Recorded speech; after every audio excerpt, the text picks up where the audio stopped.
Hi guys, ഞാൻ കുറേ നാൾക്ക് ശേഷം ഇപ്പോൾ വീണ്ടും യൂട്യൂബിൽ തിരിച്ചു വന്നിരിക്കുകയാണ്. ഇന്നിപ്പോൾ ഒരു പ്രൊഡക്റ്റ് അൺബോക്സിങ് ആണ്. Baked beauty. കുറച്ച് നാൾ മുമ്പ് നല്ല ട്രെൻഡിങ് ആയിരുന്നു. ഞാൻ ഇത്തിരി ലേറ്റായി പോയതുകൊണ്ടാണ്. അപ്പോൾ എനിക്കിന്ന് കൊറിയർ കിട്ടിയ വഴിക്ക് തന്നെ ഞാൻ അൺബോക്സ് ചെയ്യാനാണ് കാണുന്നത്. എനിക്ക് ക്യാമറ പിടിച്ചു തരാനൊന്നും ആരുമില്ല, അതുകൊണ്ടാണ് കുറച്ച് കഷ്ടപ്പെട്ടൊരു പൊസിഷനിൽ വെച്ചിട്ടൊക്കെയാണ് ഞാൻ ഈ വീഡിയോ എടുക്കുന്നത്. അപ്പോൾ അതിൻ്റേതായ പോരായ്മകളുണ്ടാവും. എനിക്ക് യൂട്യൂബിൽ തന്നെ അത്യാവശ്യം റിവ്യൂസ് കണ്ടിട്ടാണ് ഞാനത് വാങ്ങിയത്. അപ്പം അത്യാവശ്യം പ്രതീക്ഷയോടെ കൂടിയാണ് നോക്കണത്. ഓപ്പൺ ആക്കിയിട്ട് ഫസ്റ്റ് അപ്പോൾ ബില്ലാണ് കിട്ടിയത്. അത് കഴിഞ്ഞിട്ട് ഞാൻ പ്രൊഡക്റ്റ് കണ്ടു.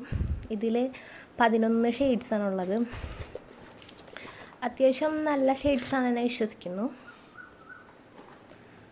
പിന്നെന്താ ഇതിൽ പ്രത്യേകത എന്ന് വെച്ചാൽ വിറ്റാമിൻ ഇയും ജോജോബ ഓയിലും, അതാണ് ഇതിൻ്റെ മെയിൻ കണ്ടൻസ്. ഇവരുടെ പുറത്തെഴുതിയ ടാഗ് ലൈനൊക്കെ എനിക്ക് ഭയങ്കര ഇഷ്ടമായി. പിന്നെ ഷെയ്ഡ്സും അത്യാവശ്യം പുറമേന്ന് ഇപ്പോൾ കണ്ടതിൽ കുഴപ്പമില്ല. ഞാൻ ട്രൈ ഔട്ട് ചെയ്തിട്ട് ബാക്കി കാര്യങ്ങൾ പറയുന്നതായിരിക്കും. Thank you.